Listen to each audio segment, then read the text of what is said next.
about time. What's going on? Rumor report. Rumor report. This is the Rumor Report Talk to him. with Angela Yee on The Breakfast Club. Well, Virgil put out some very disappointing artwork for Pop Smoke's album. Now, this was disrespectful because it looked like this was something that he pulled together at the last second. And they've actually now taken the artwork down. So it's Pop Smoke, and then there's like some diamonds floating around his head and some barbed wire. I was confused. I'm like, what is this artwork supposed to be? It looks awful. Yeah, I mean, people are saying he basically took two albums and put it together. He put Drake and Future's album cover, and he also took Post Malone's album cover, put it together, and it's just put Pop Smoke in it. I mean, the album cover was trash. I mean, we expected a lot more, especially from Virgil. It was trash. Back to the drum board. I don't know who approved it. Yeah, Virgil, who, by the way, in case y'all don't know, who owns Off-White. Now, Stephen Victor, who is the head of Pop Smoke's label, said, "You were always shooting for the stars and aiming for the moon. Everything we talked about is happening. The only thing is you're not here in the flesh to see it all come together. You wanted Virgil to design your album cover and lead creative. Virgil designed the album cover and led creative. We love you and miss you more every day." But then everyone started going in on this awful album cover. And Stephen Victor said, "Heard you making a change. Pop would listen to his fans. As Pop's label and his friends, family, it is our obligation to bring his vision to life. He wanted Virgil, but, you know, they said changes will be made. See you July 3rd, 2020. So he loved his fans, listened to his fans, and they're going to change the album. I don't know if that means that Virgil's doing something different and something new, or they're completely changing it, but yeah, it's not going down like that. That was disrespectful. I'm sorry. And 50 Cent even posted, "Hey, Virgil, we need new album art. They ain't going for this BS. Love your work. Let's get to it." Yeah, I mean, the artwork wasn't it. It looks like it was rushed. It looks like it didn't take much thinking.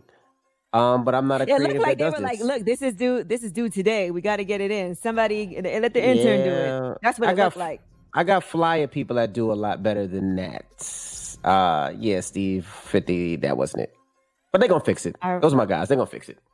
All right, now let's talk about Dr. Dre and his wife, Nicole Young. She has filed for divorce after 24 years of marriage. They're saying irreconcilable differences as the reason for their separation, and she is looking for spousal support. They do have two kids together, but their kids are 23 and 19, so child support won't be an issue. It'll just be spousal support. Right, and they're saying he's worth $800 million, so she could possibly get $400 million. Is that true? They ain't got no prenup, so they said he's worth $950 million, mostly thanks to his Beats empire and his, I don't know. Yeah, well, you know what? I would say this. They've been together, 24 years? Mm-hmm. So she's held him down. Yeah, she's held him down for a long time, allowed him to work while she took care of the kids, I'm sure, and held down the fort. She deserves it. I don't see why not. Right. People will be like, "Oh, he worked for that." No, but if she wasn't in his corner, I'm sure he wouldn't be able to do a lot of the things that he was able to do. And I believe she's an attorney, right? Is that true? Yeah, she's an attorney. Yeah. Yeah. So I don't know if she wasn't working at all, but, you know, it didn't work out.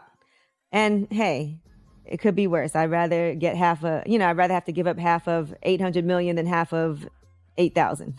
Yeah, I believe, I'm not sure, but I think the way that it works, that everything that he did when they were together, she gets half of, and everything before she doesn't, but I'm not sure. Don't quote me. Well, I've been together 24 years, so. Yeah.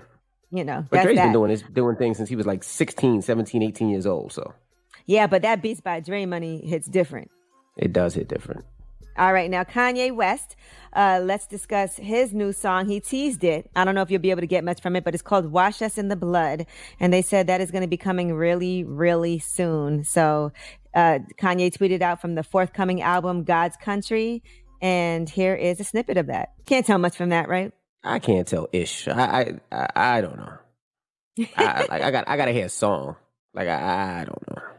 All right, and now here's a rumor. They're saying that LeBron had planned to sign with the Knicks until he had a disaster meeting back in 2010. So from everyone, they said, according to Bill Simmons on the Bill Simmons podcast, from everyone that I've talked to in the know since then, it's clear that the Knicks were the first choice. And I'm sorry, Knicks fans, earmuffs. That's you, Envy. I don't know. Are you still a Knicks fan? Halfway. But it was basically the Knicks to lose, and they just couldn't stay out of their own way. And the stories are legendary. They had the legendary meeting.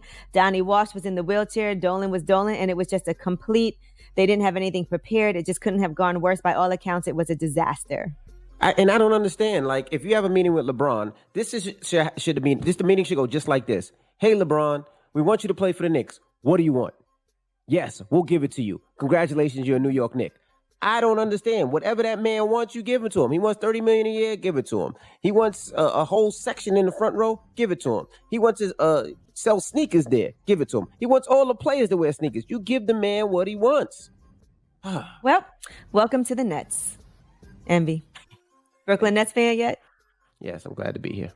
All right, good. We're glad to have you. And the NBA is going to be reportedly painting Black Lives Matter on court sidelines. So as they're getting ready for being at the Walt Disney World Resort in Orlando, Florida, that's what they're planning on doing, according to ESPN, on the inside of both sidelines on every court used there. Mm-hmm. And Lil Baby, his sister, is talking about how the time that she gave him $60. And basically he asked his mom and his two sisters for $20 apiece. They gave him the money. They said it was out of his character to ask them for cash. And he actually turned that into over $100,000. Here's what his sister said. He asked me and my sister and my mom, he like, I need $20, I need $20. So everybody gave him $20 because he don't ask for nothing. So for him to come to ask us, come to us to ask for something, we like, okay. So we gave it to him. He stayed gone for like 7 days. He was clean when he left, but when he came back, he was a mess. And we went in his room just being nosy.